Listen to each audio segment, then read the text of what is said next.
Hola, amigos. And we're back with the August edition of our Spin on It. Yes.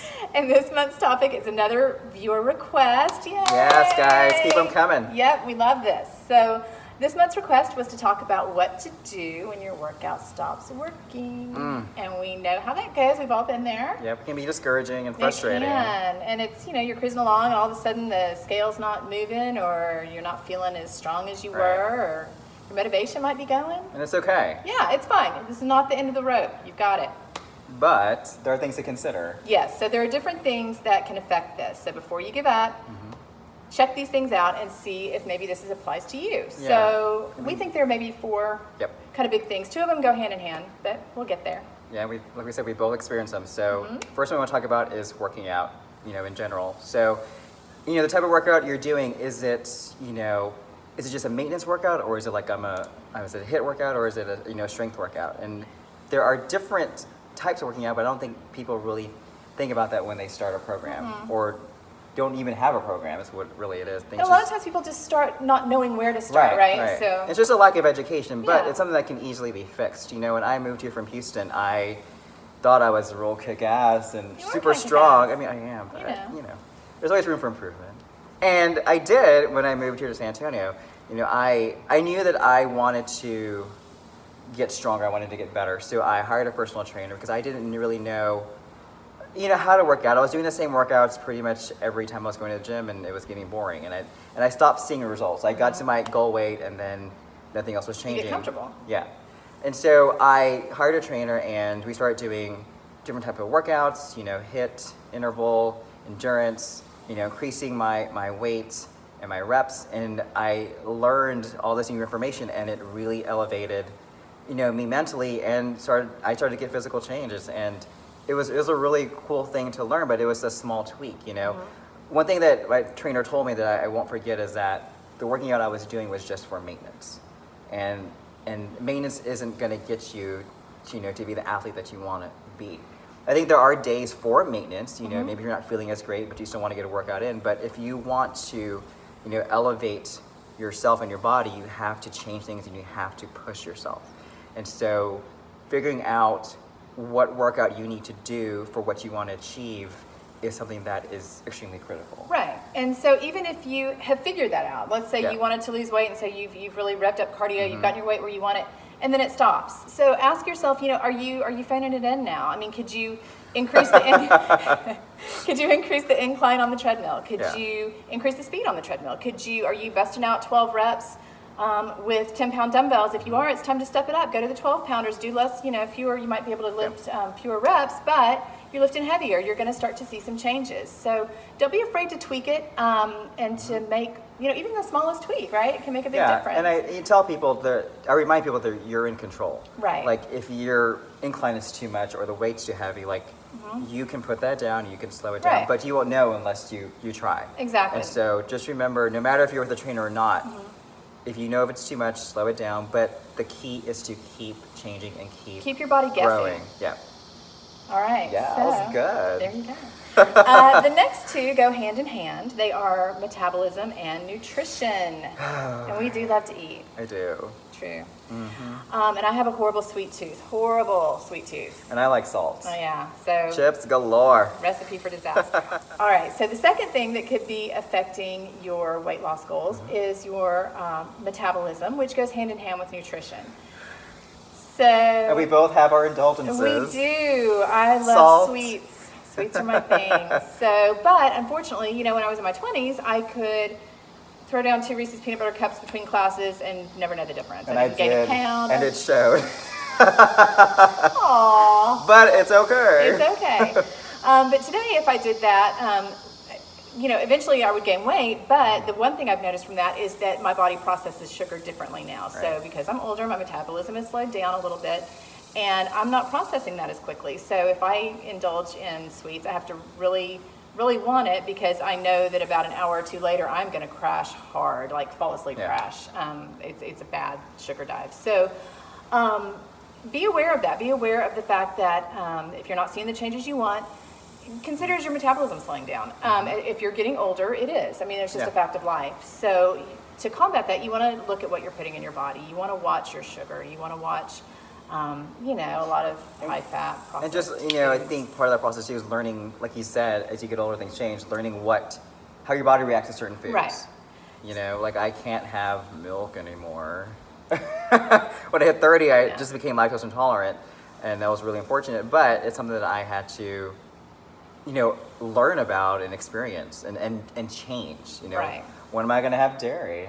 Certain occasions. You got to really plan that out. I do. And that might be the thing. Maybe it's the things that you enjoy. You Yeah. save them for a special occasion, and you weigh the odds. Is it worth, feeling kind of crappy or gaining an extra pound, whatever. Sometimes it's worth it. I don't know. It is. I'm just saying, it's good chocolate. So knowing that, again, be conscious of what you're putting in your body. And a lot of times I have women who tell me, gosh, but I don't have a sweet tooth. I really watch what I eat healthy.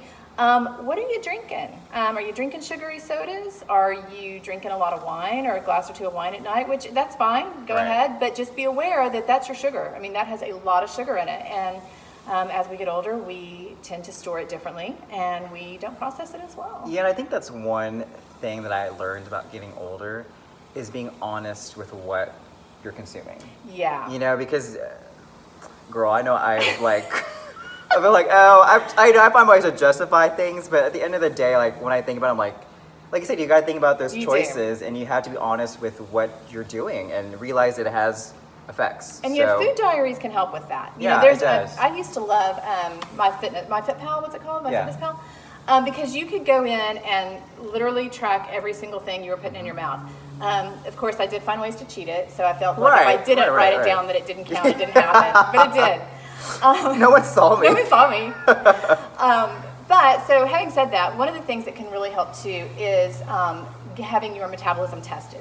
Yeah. So one thing that we've both done that we are big proponents of, I think you've just had the active one or the resting one. I had the resting metabolic. So we both had the resting metabolic test, and what you do is you go in a fasted state and you basically blow into a machine for 10 minutes, and it tells you exactly where your metabolism is. It tells you exactly how many calories you're burning just by getting out of bed every day. in a resting state. Yeah, in a resting state.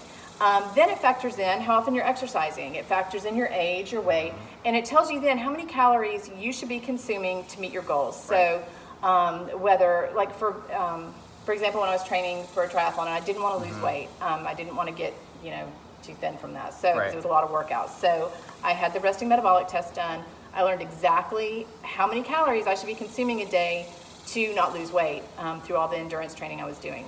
So that was probably one of the smartest things I've ever done. It also broke it down by protein, carbs, fats, and exactly how much of those things I should be eating. So y'all, this is a no-brainer. This was literally one of the smartest things I've ever done for myself. And the thing you have to remember though is, when you went to your triathlon versus your normal training. So I did it again after because I can't keep eating for a triathlon. I mean, you can. I could, but and actually that's funny you mentioned that because I did have to kind of scale that back. I was like, wait a minute, what's going on? It's like, oh, I'm still eating like I'm training hard, and I wasn't.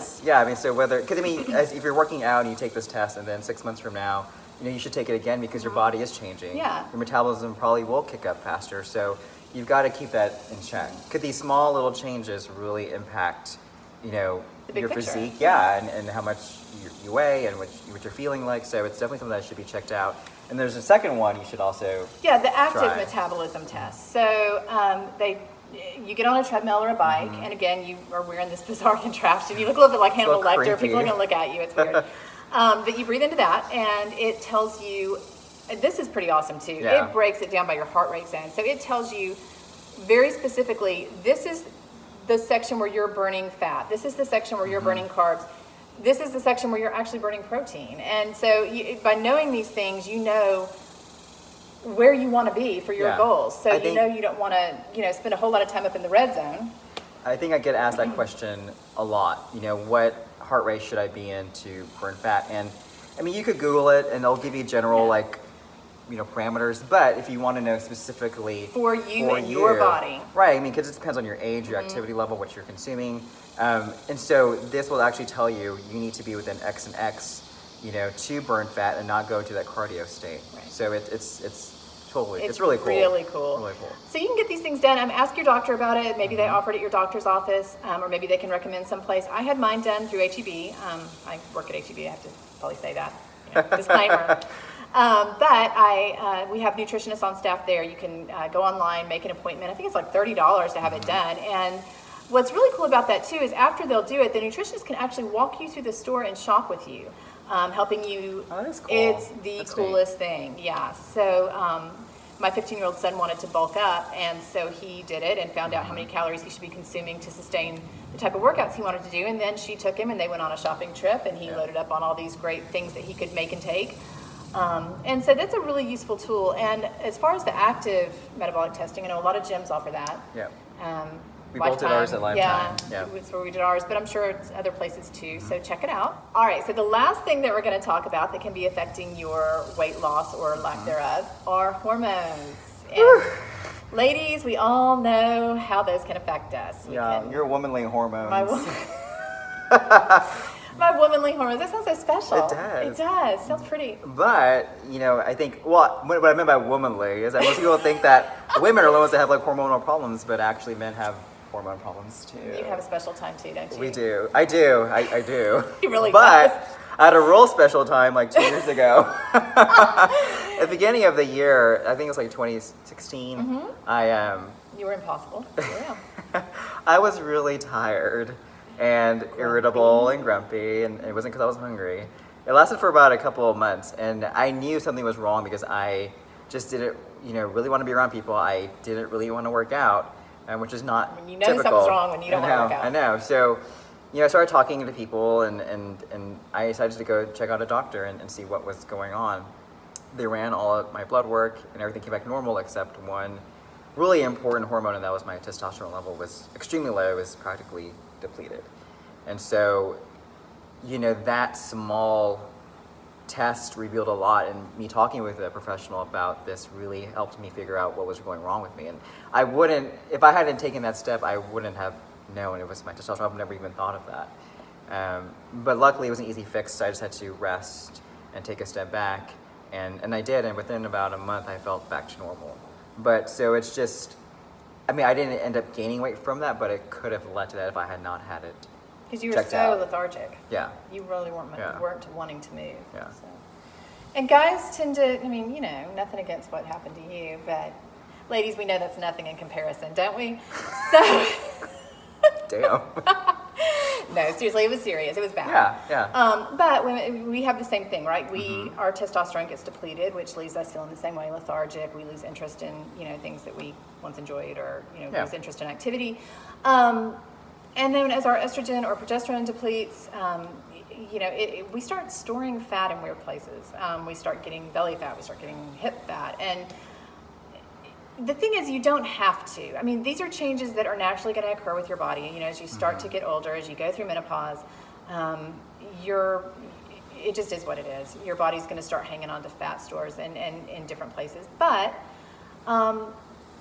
again, it doesn't have to. You can combat that. You can step up your cardio a little. Step up your core work. You're not going to have the body you had when you were 20, but you can still look damn good. You just can. So when you start to feel off, and for ladies, I think it's pretty obvious when things are going wrong. So go get it checked out. You can find out, what your levels are, and if you need, there's all kinds of different things you can do. Natural remedies, you can do bioidentical hormones. There's different things you can do to make yourself feel better, and also to kind of help you manage your weight, manage your activity level, because you're going to have more energy. And so being aware of it is the first step. A lot of times women don't know that that's happening because, you think about when you go through menopause, you're in your mid-50s maybe, typically. But it starts about 2 years before that. And I think a lot of women don't realize that. And knowing the signs and symptoms of that when it's first starting, like sleeplessness is a big one. Night sweats is another big one. And being irritable, more so than normal. That one was a little hard for me to tell. I guess I hit menopause real early. Early menopause. But I guess the thing is don't be embarrassed about it. Right, don't be afraid or embarrassed to go get it checked out. I personally went through early menopause, and it was kind of a blow, but still it did allow me to get things in check pretty quickly, and to know that I wasn't going crazy, that I really had a reason for feeling bad. But it didn't affect my weight, which I was really glad about. And I think part of that was because I remained active. Even on the days that I wasn't feeling 100%, I still got up, put on my workout clothes, and hit the gym and did something. I once heard a nutritionist say that on the days you don't feel like it, tell yourself you're going to go do 15 minutes of something, whether that's 15 minutes on the treadmill, 15 minutes of walking, 15 minutes of weight training, and you'll find that once you're there doing it, you're going to go longer. You get, what is it, endorphin drunk? I do. I get endorphin drunk a lot. It's fun. But so just getting started, and once you start, you may find that that'll kind of pick you up, and you'll stay and do it. So again, go get your hormones checked out. That can have such a major impact. And for the men too, do it. I mean, I was 33 when it hit me, so you never know. Yep. All right, guys, that is our spin on it. So if you find that you are plateauing or not seeing the goals you want, check out these, get these things checked out. Check your metabolism, check your hormones, check yourself. What are you putting in your body, and how hard are you working out? Yep. And if we can help, let us know. All right, guys. All right, look for us in San Antonio Magazine in October, and we'll see you next month. All right, bye. Bye.